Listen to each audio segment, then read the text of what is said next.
So, our chefs are currently en route to Singapore as part of filming for another video.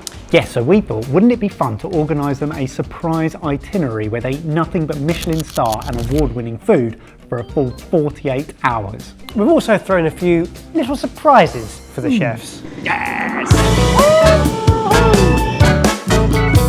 And a massive thank you to Melanie at Singapore Tourism, who worked with us to help put all of this together.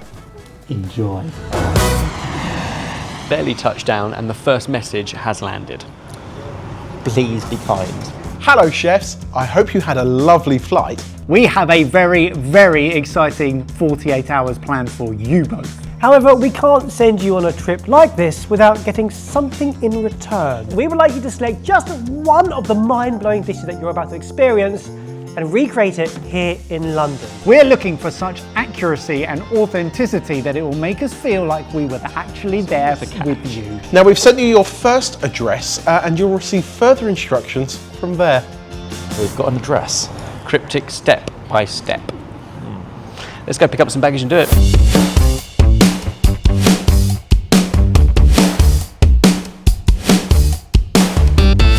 It was 2 years ago, almost a month, that both Kush and I were in Singapore. Kush with his wife on holiday, me with my work wives, Jamie, Mike and His Royal Highness. We were here for the Earthshot Prize Awards. Then it was all about hawker food, street food, cheap vibes. This time world-class food, but we don't have control. Boys do. Chefs, your next stop is Kotua, a bib gourmand modern Sri Lankan restaurant led by chef owner Rishi Nalindra. It champions Sri Lankan street food and curry culture, especially in their spiced crab and hoppers. So we've got a couple of stir fries, sambals, rice, and we've been advised you kind of just mix it all together because everything complements each other. But we've got aubergine, we've got like a coconut sambal, we've got lentils, but the 2 stars, the slow cooked beef cheek, and then the calamari. Wow, this looks decadent and rich. Must have been a slow cooked beef cheek. It's been shredded and then stir fried, so double cooked almost. Every bone in my chefy body wants to just try each bit individually and kind of dissect it in my head, but we've been told just to kind of make sure you got a little bit of everything on a fork and enjoy it, so do as you're told.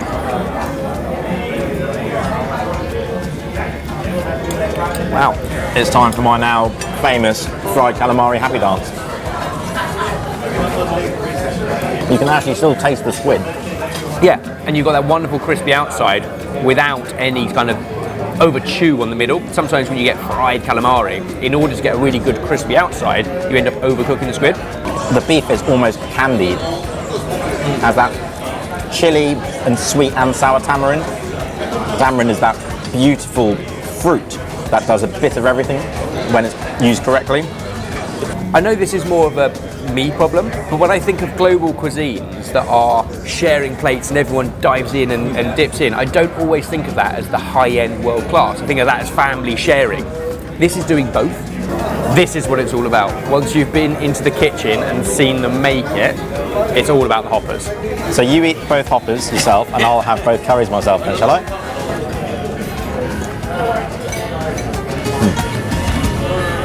Really delicate sour curry in comparison to the punchy starters we had. It's quite nice, quite refreshing. And I would say a salt on the flavours. And I would say the duck is the same. It's a rich gravy that's actually quite sweet again. So it's like tamarindy kind of sweet tangy, but it's not as fiery as the first couple of courses. But it is this wonderfully unique texture of a hopper, this fermented rice and coconut, crispy on the edges, soft and doughy in the middle, and a great mop. I see now why they feature this on their tasting menu or a taste of the restaurant. We've had so many different flavours. Now we're here, samples have come back, really going around the whole of the island, aren't we? You can see why places like this have bib gourmand recommendation. Whether that means they're up and coming and on to great things, or whether that means they've just nailed this in this wonderful environment, I'm very happy. Depends on the owner. But I would come back time and time again. Well, what can I say? The food in Singapore, wow, blew my mind. Straight away, straight into it. Straight for dinner, and wow, I mean, blown away on our first feast, Lankan feast, absolutely delicious. But now time to relax, recharge and digest. And tomorrow, the boys are still in control. We just follow their lead. World-class food. It's breakfast time, boys, and you're probably thinking what we're thinking. Pork noodles! Pork noodles! We're sending you to Hill Street Thai Hut, one of the first hawker stands in the world to earn a Michelin star. They turn the humble noodle dish into a globally sought-after delicacy. Right then, Ben. Mix well. So, noodles, minced pork, pork liver, fish balls, wontons, Homemade wontons. some dried fish. So it looks like a very thin egg noodle, made with wheat rather than rice. So it should have a nice snap and texture to it. What I love about this place is there are absolutely no frills. Morning deliveries passing us by, plastic furniture, great location, but even presentation, it is what it is, and then it has to deliver on the flavour, which is why people keep coming back time and time again.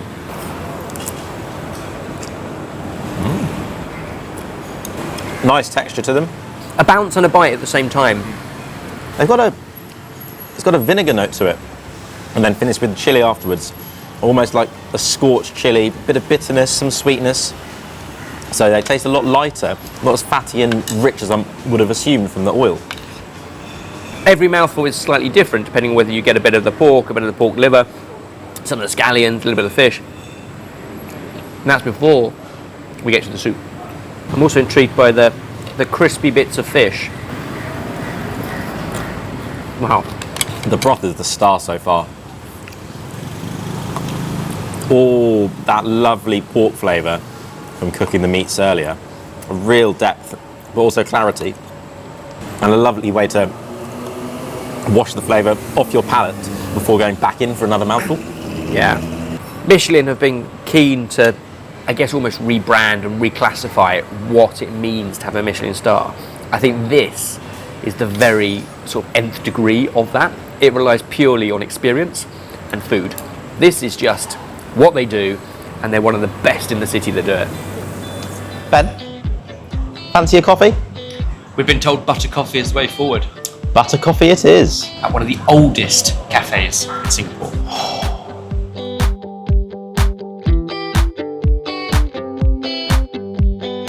Cheers. Oh, that's good. Strong coffee, roasted, heavily sweetened, like with the condensed milk, and then the richness of that butter slick. The butter almost stays on your lips, so you come back and lick your lips afterwards. Do you reckon the boys have woken up yet? We got the next location. I think even if they hadn't, they'll have set an alarm because they want to make sure we have a great time. Ken Eng Ki Seafood at Alexandra Village. It's a 2-hour walk. 2-hour walk, it opens at 12 o'clock, so we have time. Should we see if we can find a driver? Dom, get the car.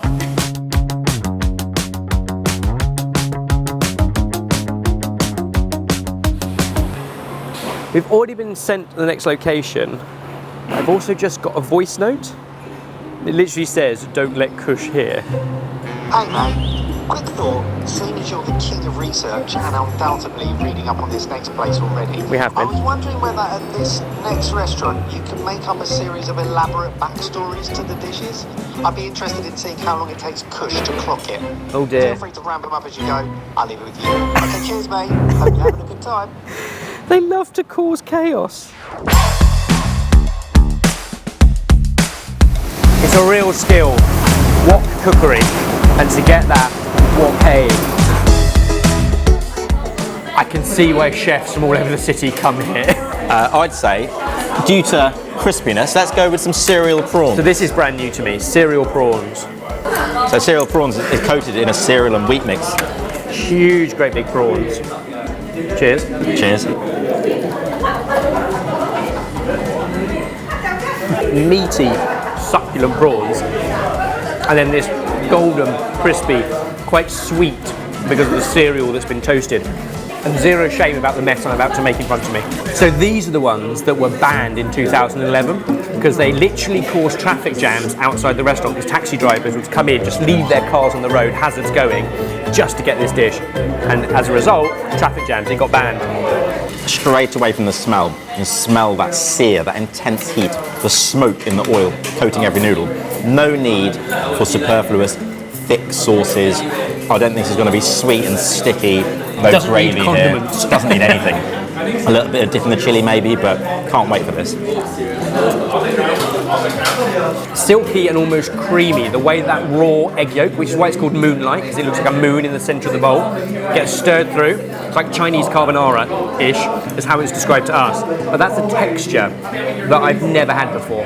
The little pops of the different proteins, like here, slice of fish, squid, wind-dried sausage, a bit of everything, and a nice base almost to have sitting in your bowl, I think, with some of the saucy things on top.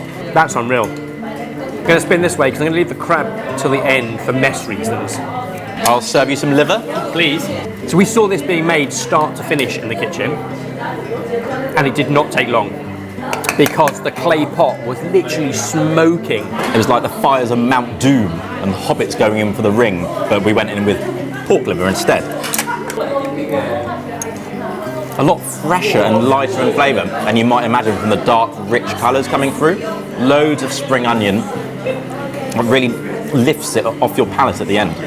And we've been brought over some Chinese spinach with dried anchovies on top, which is what we got told to eat by the owner as the local vegetable. And the balance. And the balance between everything else. So let's go in for that. This is my favourite way to eat. Having Kush serve you in the third person. Yep. That's why I'm here. You've got the counterbalance of the really tender soft leaf and the lovely crunchy stalk. Play of textures. You don't miss the fact that it's not a huge piece of meat. You've got all the anchovy for seasoning on the outside for texture as well. Proper umami. Thank you very much. My crown is going on. My crown is going on. Right then. Necessary for the crab. Get involved. Snap, snap, snap. Already been cracked. I hope you didn't miss that because you only get one time that happens. All over my shorts, never mind. Right. So.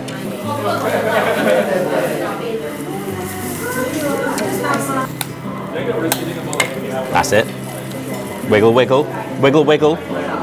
With the art and precision the chef cooked it, I hope he never sees how I'm eating it. It's not like, no, we're not filming this. It's not going out anywhere. The huge, great big claw, so much tender meat in it, which is deliciously sweet against the peppery spice. I prefer this to the other very famous, if not more famous, crab, chili crab. It's the unsung hero of the crab world in Singapore, but hopefully not for long. You've lost your bib. Yeah, I went for a quick freshen up shower. It's such a lucky dish.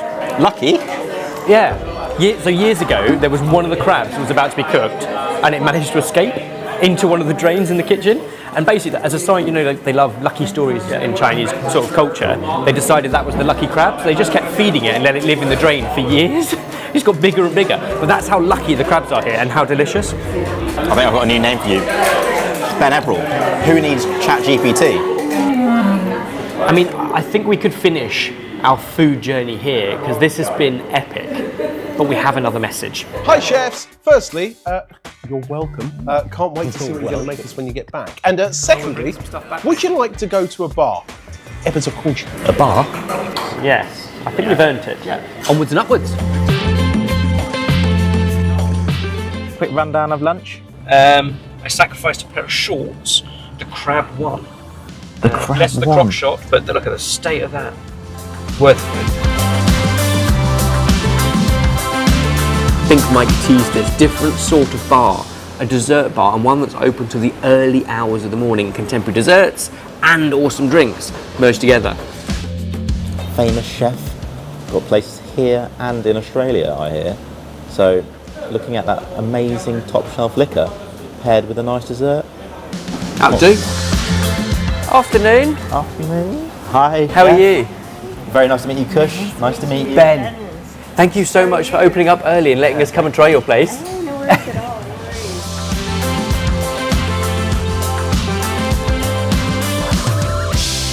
What I would say is, listening to Janice, you can tell she's an artist. She speaks in wisdom and philosophy of where all these dishes came from. I think this is the reason she became a chef. That's the reason. Let's start there. It's a taste of home. Strawberry fields and lavender, like the UK, except she experienced it In Australia.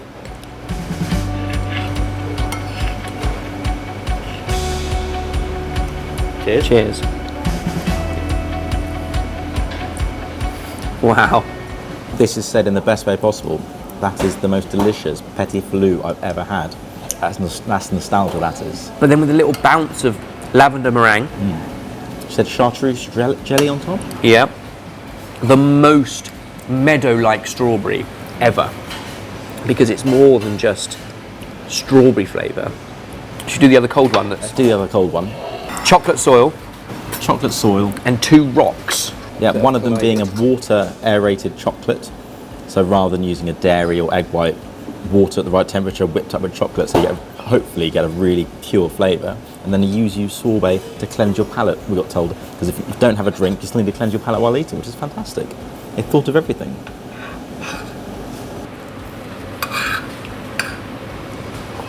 Wow. Patisserie, skills and techniques up here. But it's like this hybrid of art and science and chemistry, and then ingredients and terroir. And this is designed to be paired with this lovely number.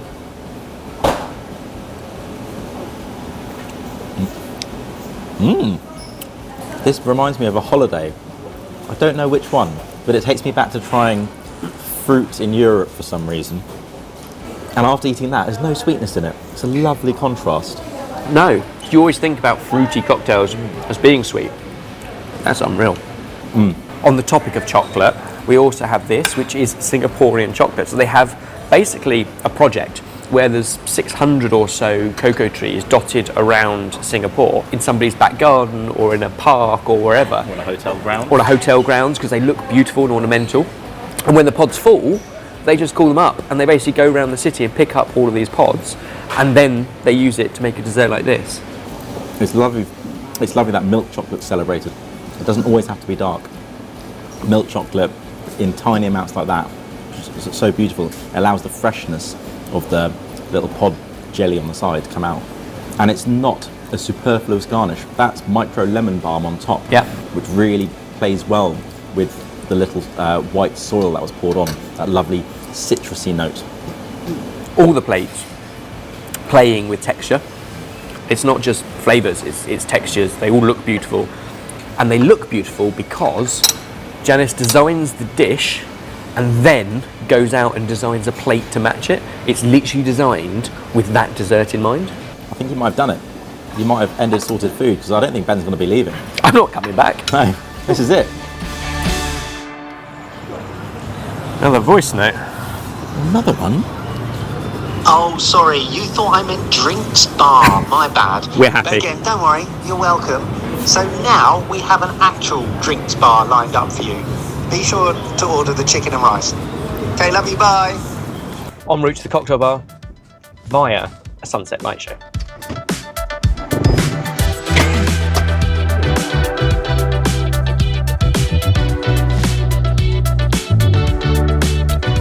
So the normals have complete control over this trip. Everyone they introduce us to, like all Singaporeans, are just amazing. Hospitality is phenomenal.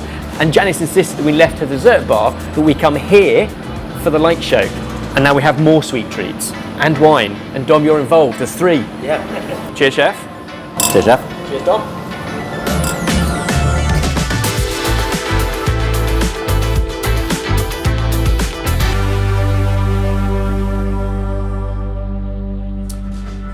I wonder if Mike's pulled it out of the bag again. I keep on saying Mike. I know the boys have all been in on this together, but so far, I trust Mike. Native Bar is a bar-restaurant hybrid led by founder Vijay Medalya. They build their incredibly creative drinks around locally foraged ingredients, fermentation and regional spirits, resulting in genius cocktails like chicken and rice. It's unusual. I can't wait to try it. Wow. For something that is so clear, the first thing you get Chicken fat. is garum. Like a chicken fat garum. I got a lovely highball, one of their classics. So not rice-based, but comes with its own little platter. Really refreshing. The experience of a traditional izakaya. A cold town, assortment of bites, and a crisp soshu highball. That's something that I could sip on a few of these all evening. Delicate and mild, and Wasabi pea. Wasabi pea, rice cracker. it is a wasabi pea. It's not a piece of chicken, but that is a piece of chicken. Try that. It's this chicken garum, which is the first thing you get. And then you get a bit of ginger. And cucumber. And cucumber and tomato in there as well. And then you've got the rice spirit. Wow. It's so unusual and yet delicious when your brain catches up with your taste buds. And to say goodnight, they've given us some yuzu sake. Kampai? Woo! They just do citrus better out here. Calamansi is better than our limes. Yep. Yuzu is better than our lemons. Better. And also, it's getting late. Places are open late. Breakfast soon.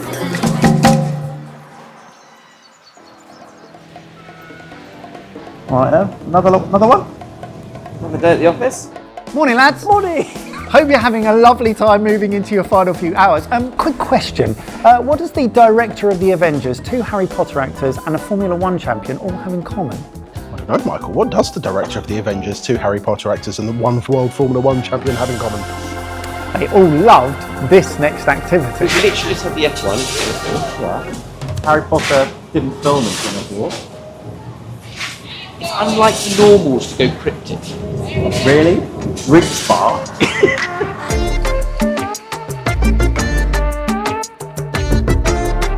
Oh, this is gonna be cool. I always say the best way to see any city is a river walk or on a boat. I think this might be about to trump that. Grand Prix, here we go! Woo! Now, our tour's been planned by the boys back home, but this is a great way to get your bearings of a city ahead of a few days of exploring off your own backs. It's really cool. 3 different sections of the city that you get to see in like an hour's tour. Can't wait to see where we're going for lunch, but this experience is going to be hard to top. Cheers, boys.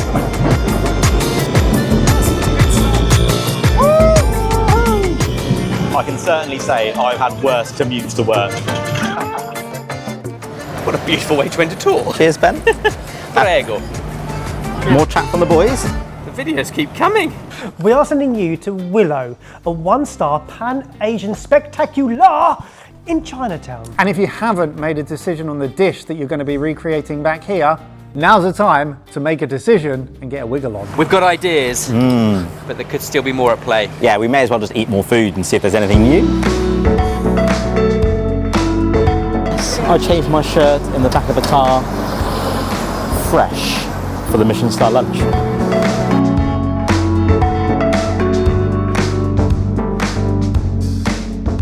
Willow is a sleek Pan-Asian tasting menu restaurant in Chinatown. It's led by chef Nicholas Tam, who merges premium Japanese ingredients with classical French technique. When walking into a restaurant and seeing dedicated dry aging fridges with salt blocks in the base and fish hanging, I'm excited. Like, we know dry aged meat very well at home, but dry aged fish, you wouldn't think it, but it has a certain delicacy and succulence to the fish. And this one over here, got some Wagyu. Why not? Wow. Wow, wow, wow. Just the aroma coming, that roasted fish skin that's been fried with the scales on and then finished with the charcoal to get a little bit of char. Those are some crispy scales. It's going to be almost a sensory overload. Different textures, different temperatures, the shellfish, the fish, the emulsion with the 2 different chili oils in it.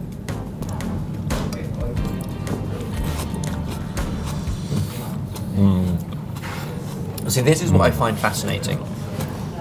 when Michelin dish out a star, what they're looking at is 5 main factors: quality of ingredients, mastery of cookery and technique, whatever that cookery or technique is, personality of the chef in the dish, so it's not just another Pan-Asian restaurant, what is the chef adding to their food, consistency, and then value for money, and that's relative to what you're paying. And that's why 1 Michelin star pork noodles at breakfast yesterday and this can both be 1 Michelin star, because all of that criteria is met, and the mastery of the cookery on that fish is insane. What's really singing to me is the little hint of the Sichuan pepper in the emulsion. Having Sichuan pepper in something with so much unctuous and rich fat, almost a comfy Napa cabbage Chinese leaf, this little roll on the side has a lovely texture to it. The 2 different chili oils don't bring necessary heat, but that aroma and fragrance. And it's delicate, but also intense. I'm salivating.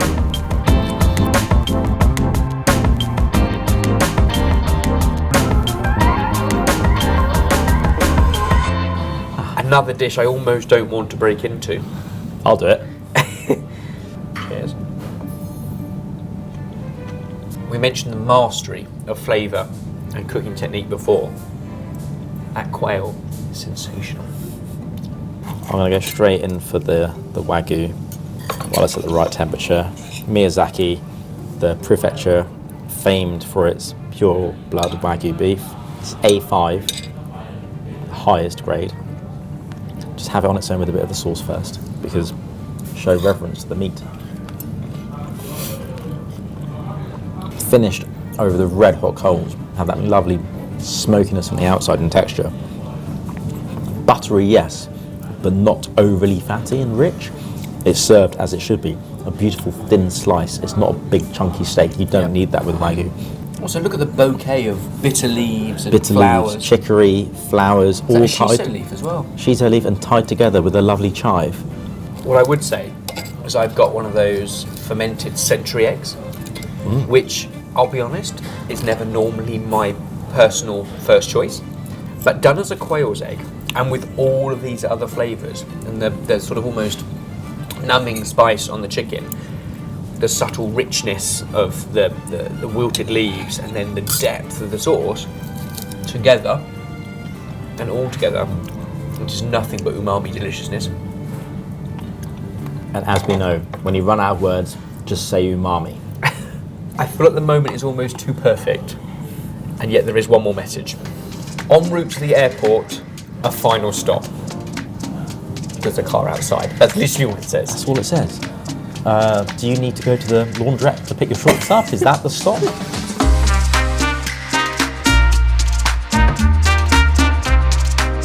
Candlenut serves modern Peranakan cuisine, which comes from the migration of the Chinese people to countries like Malaysia and Indonesia. The results? Rich, aromatic and complex flavours. Led by chef owner Malcolm Lee, it was the first Michelin-starred Peranakan restaurant and known for reinterpretations that pushed the cuisine into surprising territory. Wow. I mean, just wow. You go for the centre rice mound with the flavours around the outside? I'm learning, Kush, I'm learning. Yeah. Do you know what? As I look around the table, I think yet more inspiration that our normals would never have tried. And maybe it's this we take back. I'm lost now. There's so much we could recreate back home. Right. I'm going to go crab curry first. It's almost like a fruit sweetness, a spice, lots of turmeric. But with a real kick to it. You think creamy and mild. That's got some lovely fire to it. I just had a little bit of squid. You think dark, rich, for some reason mellow, but the wok hei from the stir-fried squid, then through the sauce, all that smoke's encapsulated inside it. 2 dishes here that are jet black. And I would say black is not always an appetizing colour for food. And then you taste it, and there's just layer and layer and layer. One from the squid ink, and one from the cooking down and 40-day ferment of the poisonous seed. It's phenomenal. But then the The jowl. the softness of that Iberico pork jowl. Pork jowl. Something we don't use enough of again. Using the whole entire cuts. We had collar in the satay. This is essentially the cheek, the face of the pig, which has the best, in my opinion, fat to meat ratio. Pretty much 50-50. I'm working my way around this plate like a clock face. And every mouthful seems to just get better and better. I think the crab and or the squid dish, Your favourite? my standout. I love the flavour of the prawns and the squid caught me by surprise. And having travelled here previously and spent a lot of time eating, I've never had these flavours before. You Have to regret come it? back. Yeah. I don't regret it. I mean, getting to experience this for the first time with you, Ben Everell, friend of 20 years. You're like a stuck record. Yeah, one of them will get in the edit.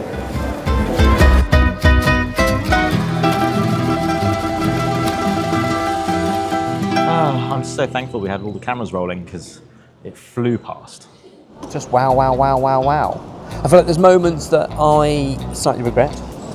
Shorts, crab. Crab mostly. Crab mostly. But memorable moments. I think one of the best experiences was sat with that Lazy Susan where I made the mess with the crab at Kenenki. That was just a vibe. Yeah, having the 3 generations of working at the restaurant, then having the introduction to each dish, getting it that close to the fire and the heat in the kitchen for me, in all the kitchens, was actually one of my highlights. But what do we take back for the boys? Because I think, that Peranakan feast we had literally just finished and I can still taste is special. But is it too obvious to have left the best till last? People won't believe it. I still think the cereal prawns as a mountain of oaty cereal with shellfish inside, with seafood inside, with all of that flavour layered up, plus a few other things, would just spin their minds. Or should we just make them bullet coffee and be done with it? Bullet coffee with butter, Yeah. kaya toast. Kaya toast and, some soft eggs. Pretty sure there's a shop at the airport where you can get some kaya jam. You can definitely get butter and bread at home. We're just going to send Mike a message, just a photo of one dish, Okay, and just tease him with that. Right, that one. yeah, ticks all the boxes, and they're expecting one dish. Let's give them a feast. Okay, from chefs. Okay. Cereal prawns. Ooh, they look good. They do look good. Oh yeah, clay pot liver. Looks better. Looks better than it sounds. Challenging. Coffee pork ribs. Now it's They all look, good. yeah, they look Black great. pepper crab. We've Yep. had black We've pepper had crab. black pepper You crab. had black pepper. I don't think so, have I? Well, I'm going to say, having looked at that list and those photos, that we did a wonderful job and they've had a great time, even though we have no idea how this edit is going to turn out. When do I actually get to eat those? Well, when they come back. Yeah. One day. I want it now!